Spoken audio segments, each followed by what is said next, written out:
Greetings, this is Obi-Wan Kenobi, and I have drifted into the Underworld. The Star Wars Underworld. I have a bad feeling about this. Here we go. We must go to the lower levels. The Underworld. You've taken your first step into a larger world. You're after something. Ben. Since I've started the Underworld, I've met so many great friends. Chris. I grew up in the 1990s, and mall packaging is nostalgic for me. Dominic. What I love most about Star Wars is that it's fun, and it's all-around good times. So, this is where the fun begins. May the Force be with us. This thing really moves! Whoa! I like this! I can't believe you came all this way to see me.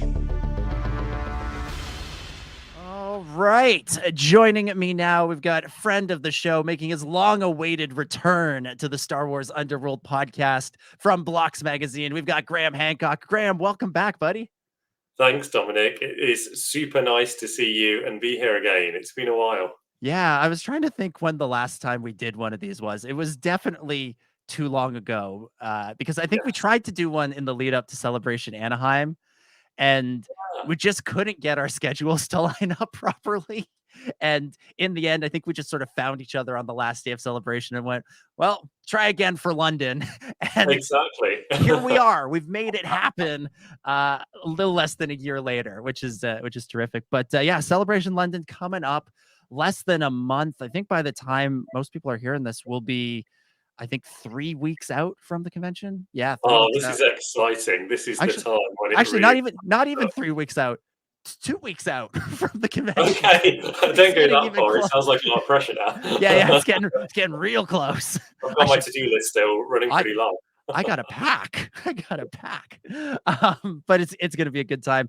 Now, I wanted to have you on because you're doing a couple of panels at Celebration London. Wanted to hear all about those. And also, as a Londoner, you might have some words of wisdom for everybody that's coming out to your city for this convention. So let's start with the panels. Tell us, what have you got going on? Yeah, so I've been doing the Lego Star Wars panel on the collecting stage I guess this will be the fourth one we've done, I think. So I'm doing that with James Burns and Jeremy Beckett. So we're going to be talking about Lego Star Wars sets inspired by Return of the Jedi for the 40th anniversary. We're going to be kind of picking out some of our favorites from over the years that have been released, maybe highlighting some of the ones that aren't so great, just kind of having some fun with that, talking through, Return of the Jedi. And then we're going to look at some of the weird and unusual Lego sub-themes that people might have forgotten about, and some kind of different ways that you can get into collecting Lego Star Wars. So nice, things like the planet sets and Technic figures, and some of this stuff that it came and went. It was around for a couple of years, maybe, but people have forgotten about it. I remember having my younger brother got for his birthday one year. He got the Technic R2D2 set that was about this big. And it took our entire family the better part of a weekend to figure that thing out. It was so complicated. There was so much back and forth and taking it apart, and maybe a meltdown or two along the way. It was one of those sets you're like, this is so complicated. And the whole time you're looking at it going, this doesn't look anything like R2D2 until the very end when it all came together. And you're like, there's R2. But yeah, Technic and the planet set. Now that's a throwback. I forgot about those. Those were just like a ball, right? They just came with a. Well, they had the ball that was the planet, and then they had a mini figure and a little micro build. Yeah, and at the time it was maybe these are a little bit overpriced, but then I don't know. Since the cost of Lego goes up, you think, wow, they were a good deal. I wish Lego cost that much still now. What a deal! Yeah. Now with the Return of the Jedi Lego sets. What percentage of Return of the Jedi Lego sets are just Jabba's sail barge over and over again? I mean, the frustrating thing with Jabba's sail barge is the first one was the best one still. I think I've got that one. I think that's the one I've got. It's such a lovely Lego set. It's one of those occasions where you want them to revisit it to that standard again. It was really cool. Yeah, Jabba's sail barge, and the other one that we get lots of is the ATST with some small amount of greenery next to it. That's another one revisited pretty regularly. Nice. Yeah, you'd think speeder bike would be kind of the go-to, but I guess that's just so sort of like small and pops up in a whole bunch of sets. But yeah, Yeah, it's there as an accessory usually, isn't it? yeah. Nice. Okay, so we got Lego Star Wars. We got the look back at some of the lesser known. We got the Return of the Jedi 40th anniversary. You've got another panel coming up at Celebration. Tell us about that one. Yeah, so this one's more of a I don't know what you call, like a presentation, a talk or something, rather than a panel. But this is Star Wars in the 1990s. Ooh. So I originally, I think I came up with this idea for Anaheim, but then, I had a lot on, didn't really have time to properly think it through. But basically, I was getting all nostalgic for 1990 Star Wars, because that's the Star Wars when I was really, like, I was a kid getting into it, and I just was just consuming this stuff, like Dark Forces, Shadows of the Empire, Heir to the Empire, just all these cool, the Power of the Force 2 action figures, all that good stuff. And I was getting all nostalgic about it. And then I thought, well, everyone must be nostalgic about this stuff if I'm nostalgic about it. So let's have like a session at Celebration where we just basically bathe in the glory of 1990 Star Wars and just remember some of our favorite things from it and share some stories, look at some weird stuff, remember our favorite things. And nice. So we're just going through all of that good stuff, basically. That's fantastic. Yeah, like basically just like a trip down memory lane, like a time machine kind of. Let's take a look back, get nostalgic, and people that listen to this show, you hear it in the intro every week. Mall packaging is very nostalgic to one of our co-hosts here, so exactly. I imagine that's the end point. That's the capper for the whole thing. Is that mall packaging coming up on the release of the Phantom Menace?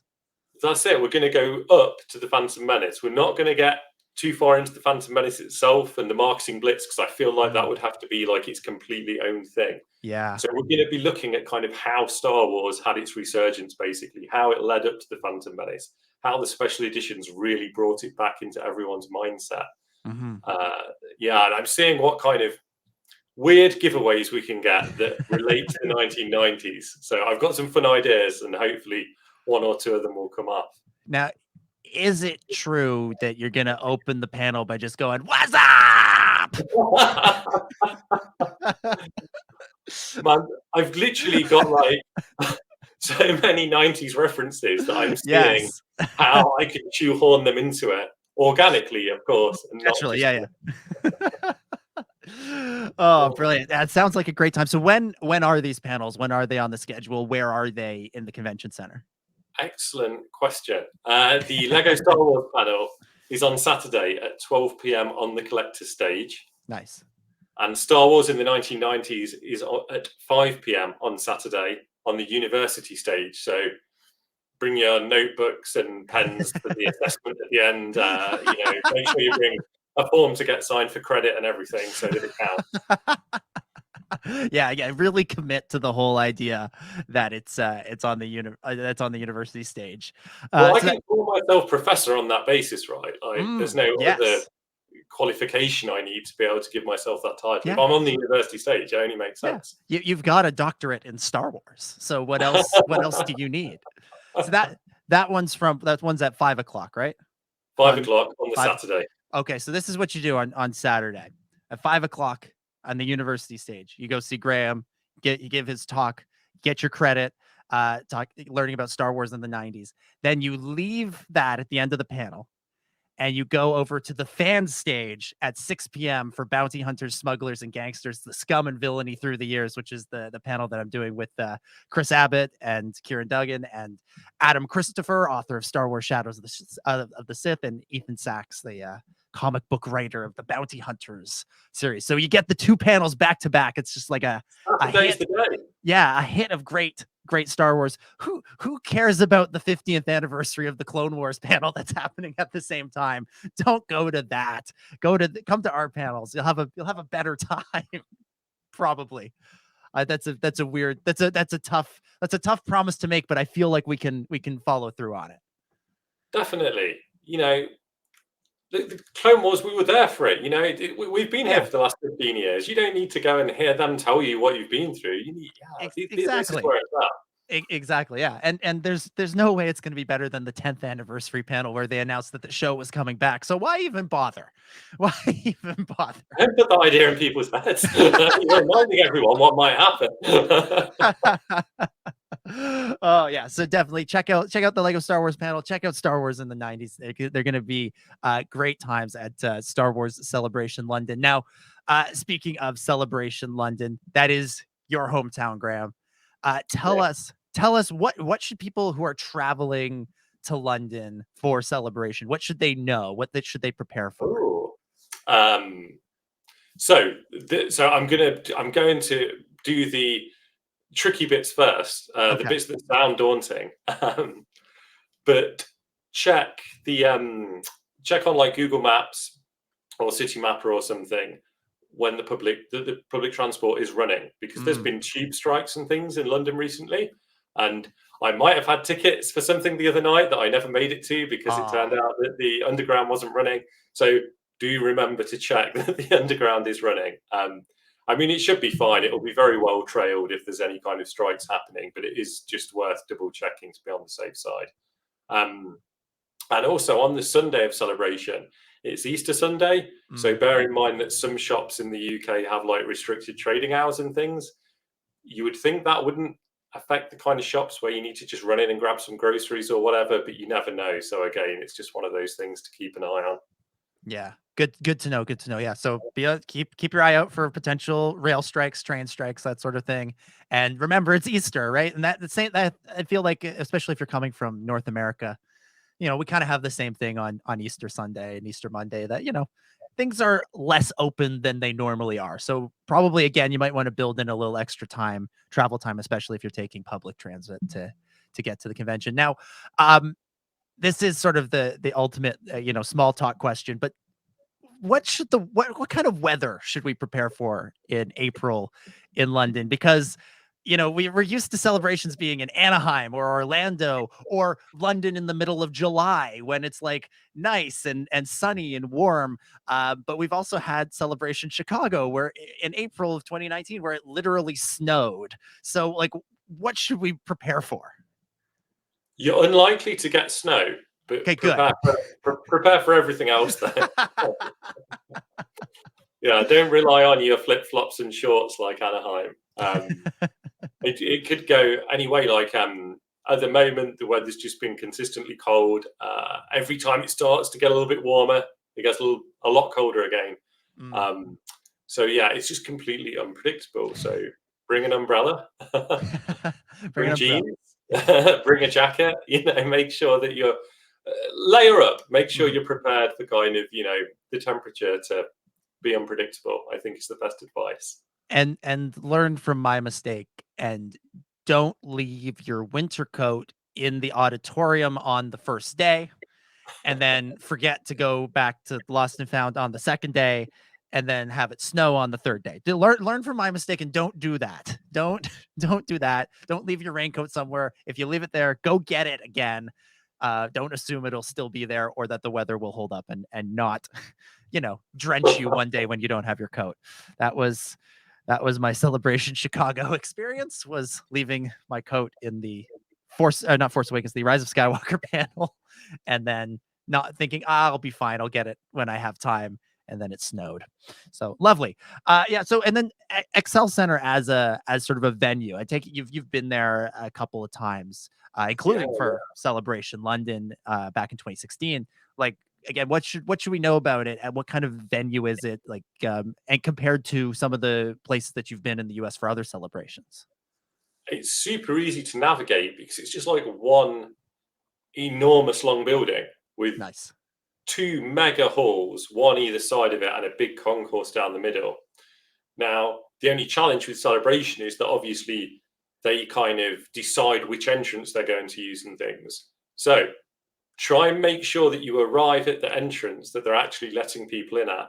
Because if you arrive at the other end of the convention center and you have to walk all the way around it, like, that is a little bit of a walk. That's going to be taking 15 or 20 minutes. And when you get into the convention center at the beginning of the day and you just want to get to that line and make sure that you're there waiting to get let in, you don't want to be walking, walking down the outside of the Excel Center for ages. Yeah, it's another one that you just unlocked a memory from the last celebration that was there of getting an Uber and having it take me to the other end. Guy going, "This is fine, right?" And going, "Yeah, sure, I guess so. They'll let me in here." And them going, "No, down that way. Head that way, governor. Gotta keep walking." Nothing more frustrating than when you can see a door that you know goes to the place you want to go and you're not allowed in it. It's just so frustrating. Yeah, absolutely. And then just sort of for you, just in general about celebration, what are you most looking forward to? Oh, I'm just like, I just can't wait to see everybody again. I mean, you know what it's like. There's just something so special about celebration. I honestly love it so much. It's just like my happy place. I'm just on a cloud of Star Wars joy for the whole 4 days of it. I think if I had to pick out anything super specific, I'm probably most looking forward to the Andor stuff that's going to be there. Yeah. Because I mean, obviously the new stuff's exciting, and when they have the big panel and they're teasing us, that's really cool. But they only ever say so much. They're teasing us. They are very, very secretive. Whereas the beauty, I think, of the Andor panels is that those guys hopefully can be a little bit more open and tell us a little bit more about what went into it now that it's already aired. Yeah, well, and Andor was shot almost entirely in the UK, so it's very much on the home soil of that show. So like, I feel like there's opportunities to really go in depth on just what the production was like from that home perspective for everybody who was there, and maybe some opportunities to invite some people to speak there that normally wouldn't travel to Celebration Anaheim or Celebration Chicago. I feel like there's some more opportunities there, and they're in production on season 2, so they can spend see them. They've just come straight from set potentially. Like they could have been filming that morning or the day before.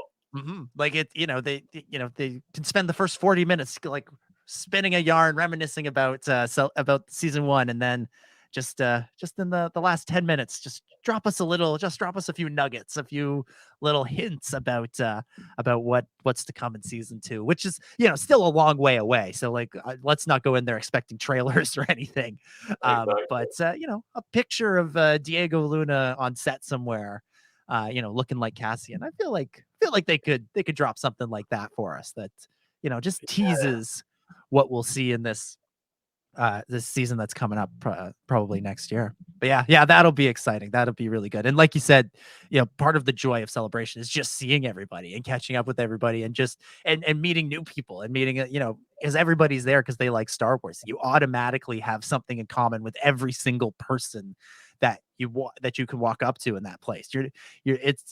Most conventions have that to an extent where everybody's there because they're excited about pop culture or excited about this and that. But you can very easily, I was at Toronto Comic Con this past weekend. There were people there that aren't really into Star Wars or never really seen it and not really into it, and that's fine, that's cool. But at Celebration, everybody's like, oh yeah, love Star Wars. At the very least, you can talk about A New Hope, and most people agree about that movie. And you can still avoid the more contentious ones if you want. Like that has given me such a great memory of the first Celebration I went to, because like literally almost as soon as I stepped onto the show floor, it was the Hasbro booth right in front of me. Yeah. So I went over to look at these brand new action figures and see what was on display and everything. And I just got so excited about, I can't even remember what the action figure was, but I was so excited. I was like, oh my goodness, look at this. And I just turned to the guy next to me and he was like, it's so cool, isn't it? I've never met him before in my life, but we just immediately started talking about these action figures. And as you say, that is the absolute beauty of Celebration. Yeah. I mean, you and I met at Celebration London for the first time. I think our friend Chris Lynn introduced us after the 501st party that year. Yeah, we just two swords. Yeah. Yeah, we were leaving and it's created a nice cross-Atlantic friendship that we've had going for the last few years. It's been pretty great.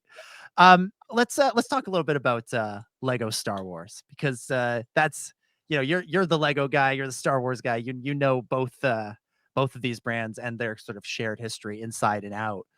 Like what would you say, like how would you describe the current state of Lego Star Wars and collecting Lego Star Wars these days? Yeah, I mean, the thing that amazes me is just how many more people seem to be constantly into collecting Lego Star Wars. Like the community just seems to get bigger and bigger. the level of passion seems to get bigger. Like, I can remember when Lego was kind of second fiddle to the action figures and things, and now it's just like, that's in no way the case. And I think the beauty of what Lego Star Wars has started doing in response to that is having different products for different people. So you've got all the regular sets that you've always had with your minifigures that theoretically are for children, but obviously adults enjoy collecting those too.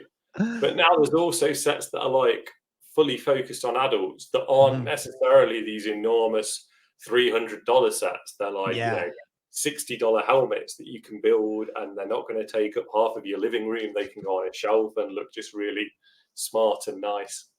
Yeah, like some of the helmets, which are just terrific. We'll come back to those in a second, but like the little diorama sets as well that you can get, like the Trench Run is one that I've seen, and the Yoda's hut on Dagobah. They're just like a small little segment of a moment from Star Wars, and they don't look out of place on a desk necessarily. Not that some classic sets do, but those ones have a little bit more of a playability, whereas these are like a display piece. Exactly. And Lego Star Wars hasn't always been great about doing like locations and capturing scenes and things. Yeah. And that's one of the things that those do really beautifully. It's like it's got a backdrop. It's just got a real nice, tight kind of focus on exactly what it wants to convey.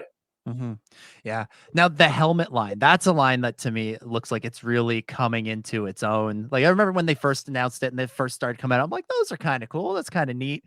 And I was given as a gift the Luke Skywalker Red 5 helmet, and I loved building it. It was great fun. But now I look at the ones that are coming out, the clone ones in particular, that Commander Cody helmet. I'm like, oh, I need that. I need that. And the Rex one looks pretty good too. The Rex one, I feel like the Rex one you have to display slightly on an angle, because when you look at it head on, I think it's a little bit, the sort of front part are a little off in the proportions. But when you look at it from an angle, that's just Captain Rex. That's it's perfect. So those things are really cool. That seems to be a line that they're gonna keep running with, right? Yeah, I mean, it feels like it. They've done like 3 new sets for, I think this is the 3rd or 4th year running. Nice. And as you say, those clones, they are super cool. I mean, and what you said about Rex, I built it a little while ago now, a few weeks ago. But I did find that exact thing, that as you're building it, when you're a Star Wars obsessive, you do notice that there's occasionally inaccuracy, or you think, well, that should be a little higher, that should be a little lower. But then as you're building it and you see how cleverly the pieces are going together to create this, you do think, oh my goodness, someone got it this close using this system of Lego. Like, it's crazy. Yeah. It's the amazing. Bausch helmet as well came out alongside those two. And that one in particular, that was the one I was least excited about, but in the end I had the most fun with. It's really, really nice one to build and put together. Nice. Now they're not still they've tried some other things like in the past, like they tried to like build a portrait out of Legos. That's something there any plans to come back to? Like you could make the Darth Vader, the Kylo Ren, and the Darth Maul thing. I thought that was kind of neat, and there was maybe some potential there, but I haven't seen anything more about that really. Yeah, well, that theme is still going. They call it Lego Art, but they're not doing as many licensed things now, it seems. They are focusing more on like actual art as opposed to kind of pop culture thing, which is what they focused on originally. They kind of did Star Wars, Batman, Harry Potter, Mickey Mouse. And more recently, they've been doing, like things that are literally art as opposed to kind of films and comic book characters and so on. But as long as they keep that theme around, I suspect there's still potential. Like, for sure. As long as the Force is with us, then we might get absolutely frame at some point. Yeah. And so, and just sticking with the sort of the more traditional sets, what are some that have come out recently or that are coming up that are really sort of exciting to you? What are the ones you're looking at going like, that's going to be either a fun build or a nice display piece, or just something that kids will have a good time with?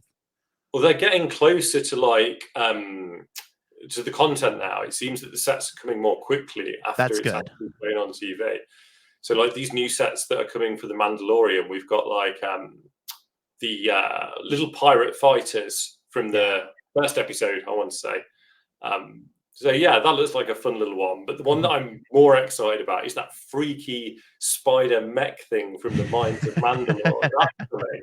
I was just like, I did not expect that to be the one that would get announced as a Lego set, but we're getting that one, and I'm really, really looking forward to that. Just because it's such a weird design in the show. It's one of those ones that I think would be quite nice to hold tangibly and actually get a really good look at it and be like, what the hell is this thing? And kind of get more of a sense of what it is, and kind of, I think that's going to be fun. Well, and that one just as a design feels like it's well suited to Lego, because like, the original idea of Lego is like you're building your own things and you can like sort of mash together all these different ideas, and that's what that design looks like to begin with. It's a whole bunch of random pieces that have been put together by this strange eyeball creature, and it just comes out looking weird and cool and creepy in a fun way.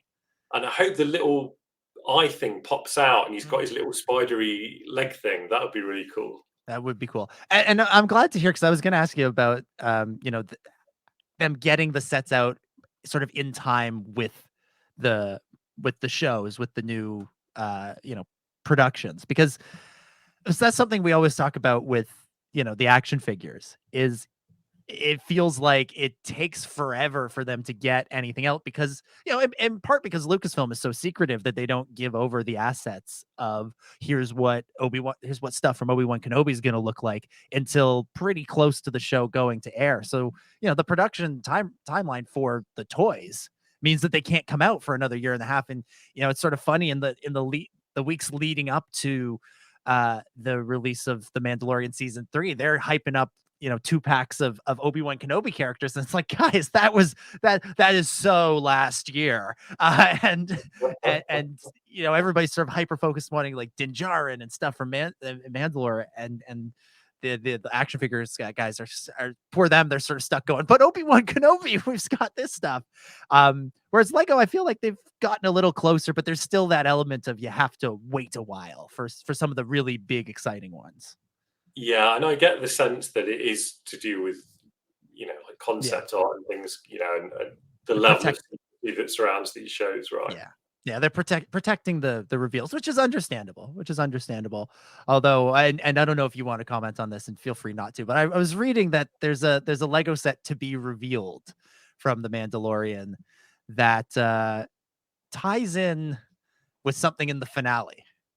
And then they're talking about this, and I sort of like, that's really interesting that they could do that. And if that's the case, I mean, it's probably won't actually see the set on shelves for a couple of months, but just to be able to go, here the finale's on Wednesday, here we are on Friday, here it is, look at it, buy it, come August 1st or something. That would be a really exciting way to do it. But I don't know. That's like way better than having to wait a year or whatever. Yeah, that'd be awesome. Yeah, but the details are all fuzzy right now. Nobody knows exactly what it is or what's involved, because, they're doing a good job protecting the secrets. Well, I mean, I don't know when they'll announce anything like that. I don't know whether they or when they might release it. But we do usually get a nice big Lego set on May the 4th. So, I'm hoping that that's going to be a kind of, maybe something could get revealed at Celebration or something. Does Lego have an official panel at Celebration where they'll make any reveals? No panel on the schedule. There's no panel on the schedule at the moment, but they do have a booth there at Celebration, and they sometimes have like a small stage on the show floor booth. So whether they'll do some reveals there, maybe, I'm not sure. Yeah, or even one of those things where like we'll get there on Friday, and there'll be one display case that's all covered up, and then they'll say come back on Sunday and see it revealed. That would be fun. I know some other licensees have done that in the past, so that would be a cool way to go about it. Just have something sort of almost like a secret reveal on the floor that you show off on Sunday, and everybody gets to go post it on social media, and then maybe on Monday you throw up the official images on online or something. I think that would be a cool way to do it. They've showed the pictures of online. Even if we just got to see those physically, it's always so much more fun when you can actually see the thing tangibly and kind of get a real sense of it versus like, just seeing the image on social media. Now, one thing that's sort of like kind of Lego Star Wars, it's Lego Star Wars, but it's not the sets that I've really enjoyed in the last couple of years, is all those holiday specials that they've done on Oh, Disney they were Plus. so much fun. Yeah, yeah. What have you thought of? There was Summer Vacation, there was Terrifying Tales, and then there was literally the holiday special, the Lego Star Wars holiday special, where they did the impossible and made a, I'm gonna say, pitch perfect Star Wars holiday special, which is not something which, as George Lucas himself will tell you, not something that's very easy to do.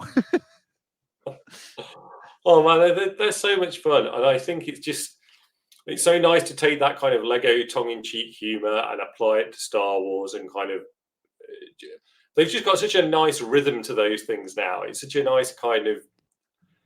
It's so hard to put your finger on the kind of magic alchemy that they kind of come up with for those, because it has to be silly enough. There has to be enough gags that we're going to kind of chuckle away, but then children have to be able to access it as well. So it's such a difficult sweet spot to me. But like, I love some of the original characters that they have in those shows. So like Graballa the Hutt, who has his, you know, it's Darth Vader's castle. He's turning it into like a hotel and resort, right? Like, I love that. I just love all that kind of stuff. It's just, you can only get it in Lego Star Wars. It wouldn't fit in any other kind of Star Wars.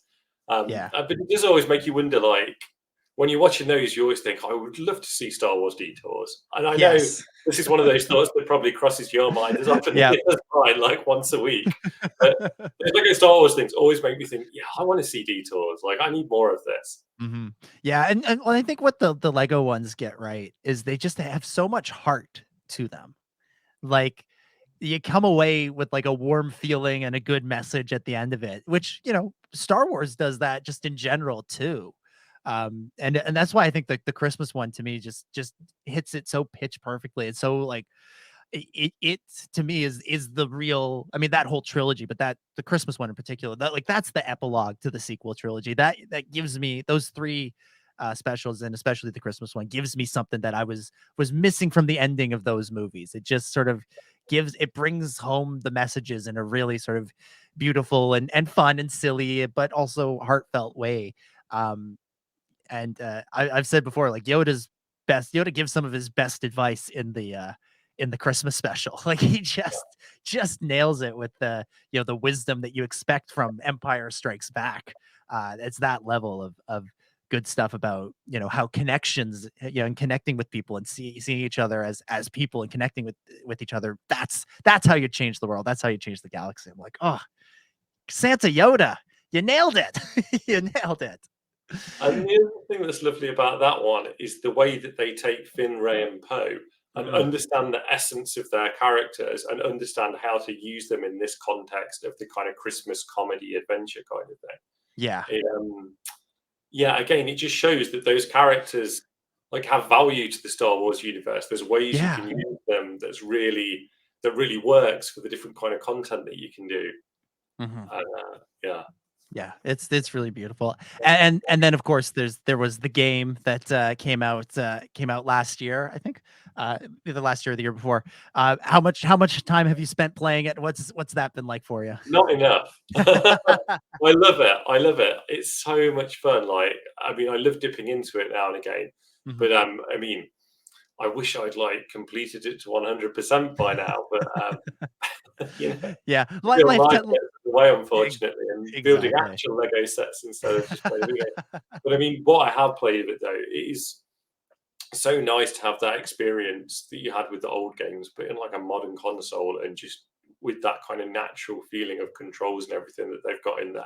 Like the level of thought and sophistication that has gone into what is essentially like a sophisticated platform game, like for families. It's just like, this is incredible. I mean, they've been nominated for some like BAFTA video game awards and things. Wow. I think it's entirely deserved because it's just such a solid game.